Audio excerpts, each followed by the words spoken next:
Welcome to Special Stage and welcome to round 3 of the BTRDA 1400 Rally Championship. It's the Somerset Stages. Let's have a look now at some of the entry we've got lined up for you. So round 1 winner Dave Bennett leads the crews away, followed by a list of regular faces. And the addition of Asphalt Championship regular Simon Major out this weekend in the 1400 Wide Arch Micro.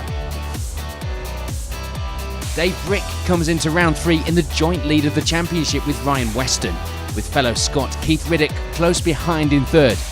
Dave Bennett needs a result here this weekend to get his season back on track. As the action gets underway here at round 3, of course, the drivers in the 1400 Championship will be benchmarking themselves against local man Julian Wilkes. Will Rutherford Child alongside him as they return in that new Nova. Not registered for the championship, but of course, someone to watch for the times. No doubt the drivers will be keeping an eye on where they stand compared to Julian.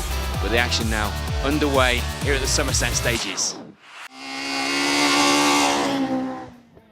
5 stages for the crews to get through this morning, including 2 runs of the Porlock Toll Road stage.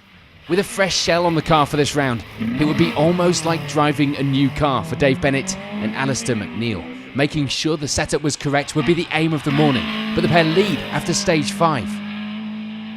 The advantage, however, was only a small one, as Ash Slights and Alex Lee reached the end of this loop in second place, and just a single second behind our rally leaders.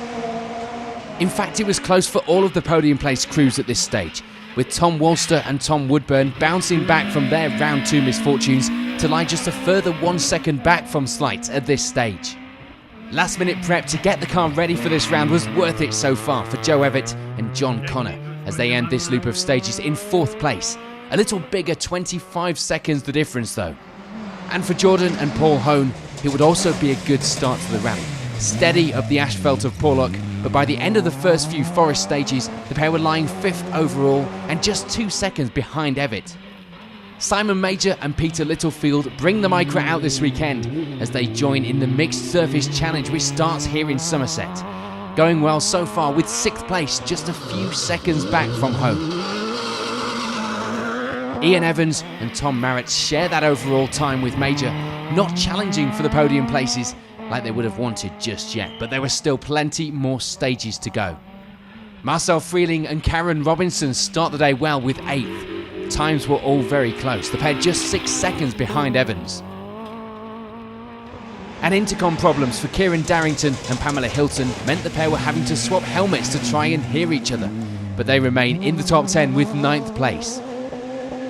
And it's a steady start for Ryan Weston and Mark McCulloch, meaning they round out our top 10 at this stage. A puncture towards the end of one of the stages, losing the pair some time though. In the classes outside the top 10, it will be 11th place for Keith and Mari Riddick as they lead the 1400 C class. Second in that class behind Riddick were Rob and Michael Evett. The pair had 24 seconds to the class leaders though. And for Chris Hellings and Glyn Thomas, it will be 3rd in the class. 15th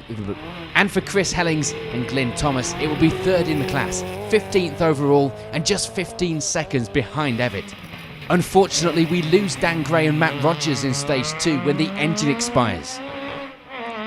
We'd also lose championship leaders Dave and Freddie Brick with a broken gearbox in stage 1. And for Neil Matthews and Keaton Williams, it will be a blown engine in the first stage. Disappointment for many crews then early on here in the 1400s.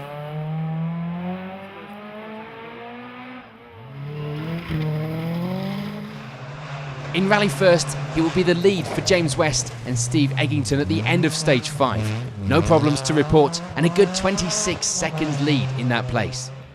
Matthew Thompson and Charlotte Banner make a good start. Joint fastest at the Porlock Toll Road and currently lying 2nd after stage 5, but the times were close behind them. Nick Carr and Joe Sturdy would end this loop in 3rd, just a single second behind Thompson, and the pair of course lead the 1.4 crews at this stage. Mick Smith and Calvin Holdsworth were back to put the disappointment of round 2 behind them.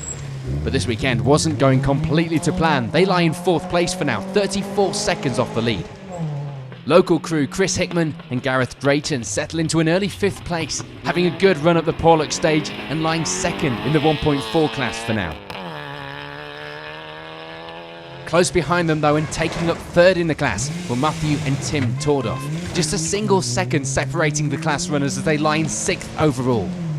6 months out of the car meant a steady start for Sean Ellis and Dan Neroda. Clutch issues were not helping the times though, something they'd be able to sort in service. Neil Andrew and Dom Adams were another crew to have spent 6 months out of that car. A new one as well for this season in fact for the pair, and today was about settling back in and getting used to it. They lie in 8th place for now. Meanwhile, for Clive Wheeler and Ken Bartram, it will be an even longer period out of the car. 3 years in fact, and they have a steady run over the morning stages to lie in 9th. And rounding out the top 10 in the rally first this morning will be Sam Billam and Graham Wild, just 14 seconds behind Wheeler. A couple of the class runners outside the top 10 then, and it will be 17th place for John and Duncan Freeman, leading the way in the 1 litre class. And second in that class with 20th overall were Claire Marsh and Josh Taylor, just over a minute behind the class leaders. So with the morning loop complete, here's a reminder of the top of the leaderboard.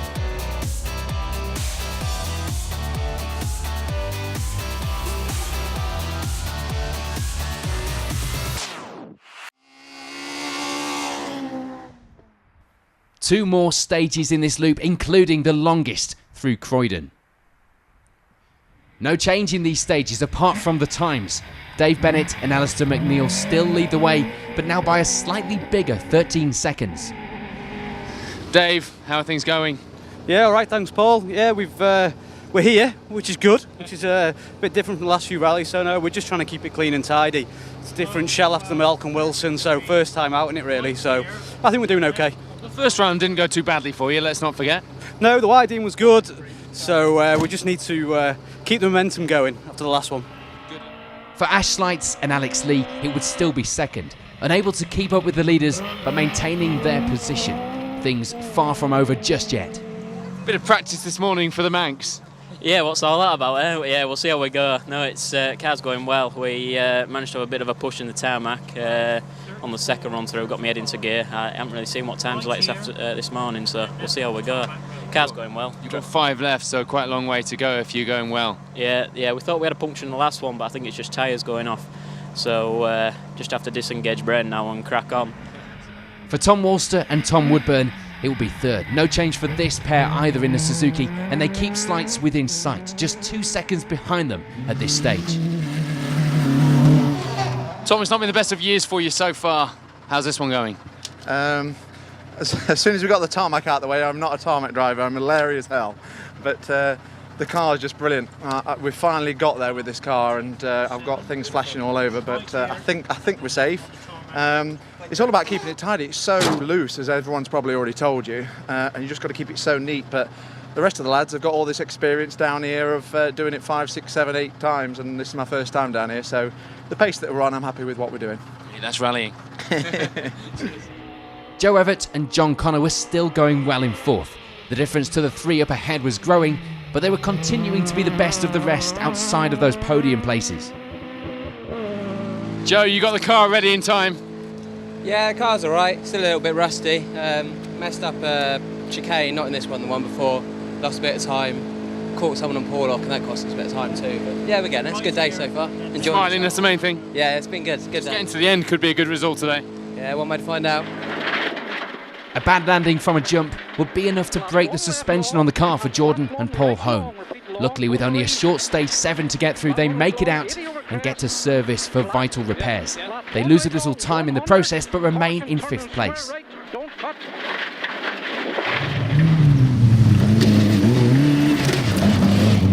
Surprisingly dust-free given the aerodynamic aid at the back. Look inside it, the dust is all on here. We broke a suspension in Croydon there, so don't know if we're going to continue. We're going to try and get back and see what we can do. So, don't know. Thank you. Some good improvement for Ryan Weston and Mark McCulloch in these stages. Now that all 4 tyres were inflated, they move up the results into 6th overall. And for Marcel Freeling and Karen Robinson, it will be 7th. But sadly, that was of little comfort as the pair break a drive shaft on the finish of stage 7 and would retire right here. So for now, but soon to change, it will be 8th place for Kieran Darrington and Pamela Hilton. Intercom problems behind them thanks to switching helmets, but that didn't stop them having a bit of a moment in the stage. Darrington's moment though was nothing compared to Ian Evans and Tom Merritt. The pair crashed off the stage and damaged the car in a big way. They'd have to see if they were able to continue, if the car made it back to service. Keith and Murray Riddick still lead the way in the 1400C class, rounding out the top 10 at this stage with the new engine back in the car and performing well. And for Rob and Michael Evatt, it would still be second in that class, the gap to the leaders growing now though. For Aaron Jones and Owen Evans, it would be a move to third in the class, their first outing in the BTRDA, and it was going well so far, despite a puncture in stage 3.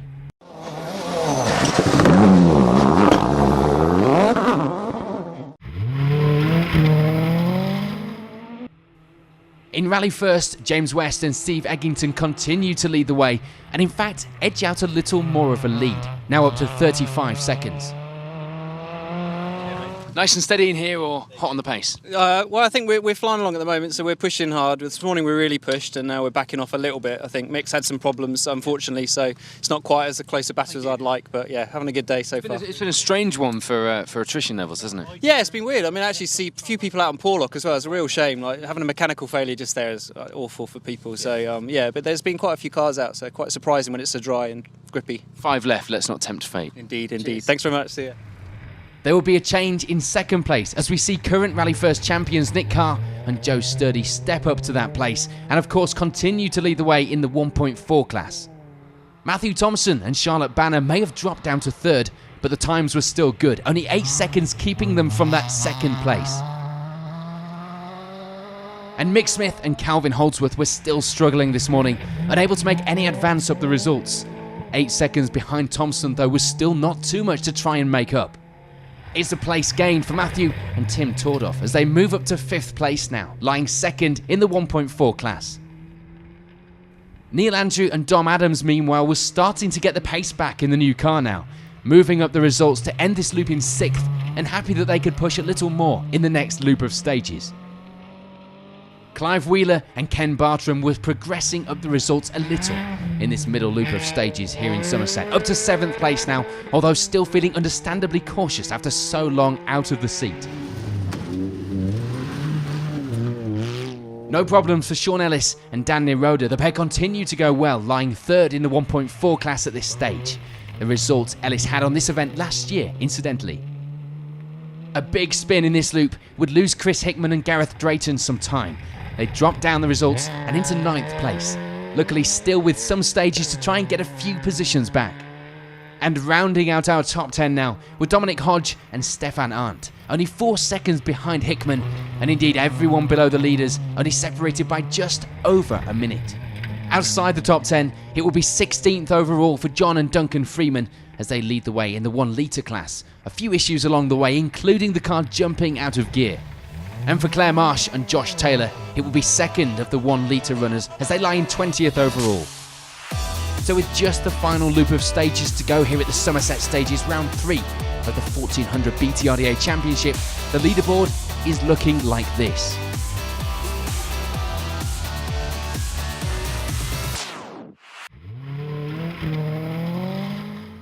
On to the final stages then, and still plenty of miles to change the results. And that is exactly what would happen as the Rally First battle loses its leaders James West and Steve Eggington, who retire in stage 11 with gearbox problems. And as if that wasn't enough, we'd also lose Nick Carr and Joe Sturdy, the clutch failing on the car in stage 9. So there were certainly plenty of changes in the Rally First, but still rounding out the 1 litre runners in 17th overall were Claire Marsh and Josh Taylor. But it's class victory in the 1 litre class for John and Duncan Freeman, the pair finishing in 13th on the leaderboard, gaining confidence in the car as the season goes on. Morgan Hanford and Richard Davies end the event in 16th. Not the result they would have wanted, but a broken bottom arm in stage 3 sets them off on the back foot right from the start of the rally. Richard Gemmell and Laurie Walker were probably our luckiest finishers this weekend. They roll the car on stage 8 and actually continue with minimal damage to finish the rally just outside the top 10 in 11th. I don't know where we are now. Oh, here we are. Yeah.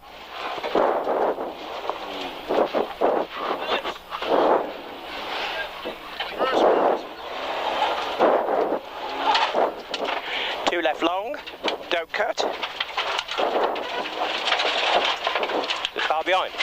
No? The top 10 would be rounded off by Jonathan Jones and Jez Rogers, 10th overall for the pair in the Fiesta. Sam Bilham and Graham Wild end the rally with 9th. The battle for the 1.4 class was a close one, but sadly it wouldn't be a podium in that class for Bilham this weekend. It would, however, be 3rd in the class for Chris Hickman and Gareth Drayton, missing out on 2nd in the class by just a single second. And taking 2nd in that class were Dominic Hodge and Stefan Arndt. A good move up the overall rally first results in the afternoon stages sees them finish in 7th. Sean Ellis and Dan Neroda meanwhile have a good run, managing to take 6th place at the end of the rally, and more importantly for them, they end the day with the rally first 1 litre class win in the Micra. Unfortunately, we'd lose Matthew and Tim Tordoff from the results in stage 11, something which means that the push from Chris Wheeler and Jan Griffiths in the afternoon stages and some retirements ahead allow the pair to move up and take 5th at the end of the rally. The pair now leading the Rally First Championship after 3 rounds. Clive Wheeler and Ken Bartram have a good result too, back in the car, and the pace was looking good. They end the rally with 4th place. For Neil Andrew and Dom Adams, it will be a morning of them settling in too, but they end the day on the podium, in part thanks to the retirements ahead of course, but the pace was looking a lot better during the afternoon stages. And despite problems, it will be 2nd place for Mick Smith and Calvin Holdsworth, ending the day with a much needed result after their non-finish and their fire of course at the Malcolm Wilson rally. But that means that it's victory for Matthew Thompson and Charlotte Bannon. Their first victory, in fact, in Rally First, and hopefully, and probably not their last. They currently lie 4th in this season's standings, despite missing out on points from round 1. So before we head to take a look at the 1400s here in Somerset, here's a reminder of the Rally First results.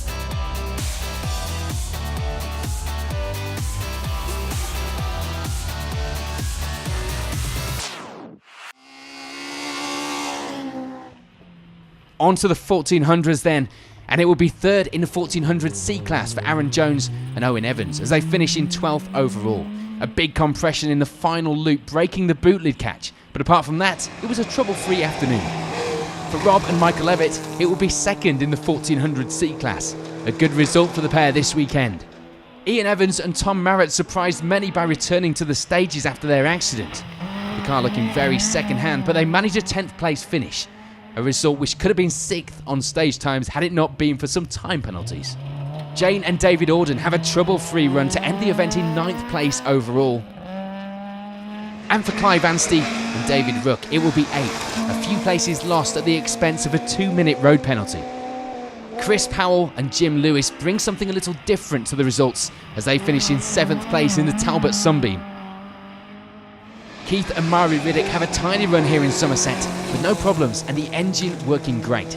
They end the event in 6th place and take the 1400 C class victory, which is enough to put them 2nd in the 1400 standings. For Kieran Darrington and Pamela Hilton, it will be a 5th place finish. Not bad considering their problems earlier in the rally. This result puts them 3rd in the championship standings. Sadly, despite its high attrition rate so far, the event hadn't finished claiming its victims, as we lose Joe Evett and John Connor when the gearbox fails in stage 11. Ryan Weston and Mark McCulloch, though, improved their pace in the afternoon stages, making a push for 4th overall, just 19 seconds from the podium places, but consistent results mean they lead the championship after round 3. Sadly, we'd also lose Tom Walster and Tom Woodburn in dramatic fashion. A big accident in the final stage sees the pair taken to hospital, but thankfully both okay, which was more than could be said for the car. That accident for Walster means that the final stage would be cancelled, but there had still been plenty of miles for the crews before that, and it would be a 3rd place finish for Jordan and Paul Hone. Their event had had its problems, but it came good in the end for the pair. For Ash Slights and Alex Lee, it would be 2nd. They were unable to catch the leaders, but they made sure they didn't get too much ahead, keeping them in their sights right until the finish. So that does mean that it's 1st place for Dave Bennett and Alistair McNeil. Exactly what they needed to come here and do, particularly with such a long journey back home. After the misfortunes of round 2, it will be back to winning ways for the Corsa duo. 2 out of 3 for the pair now, but that wouldn't continue. The pair due to miss the next round. So before we talk to the winners here in Somerset, here's a reminder of the overall 1400 results.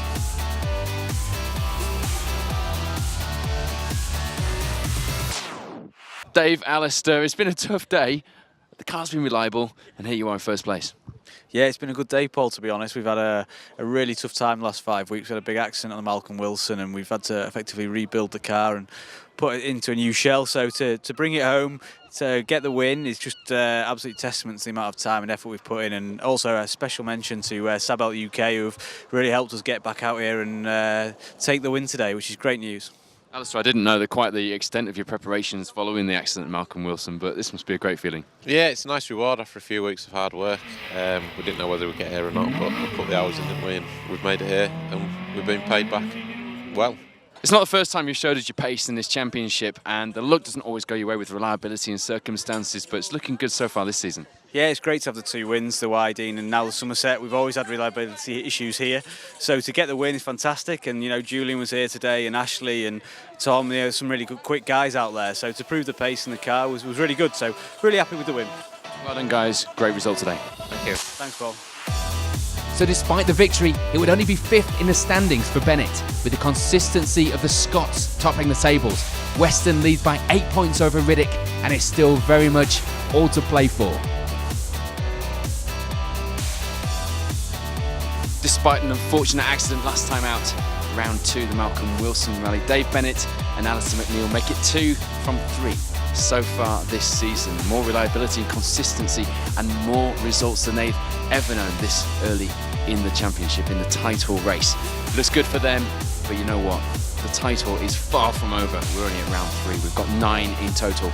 Who knows which way it will go? We'll be with you next time with all the action on Special Stage.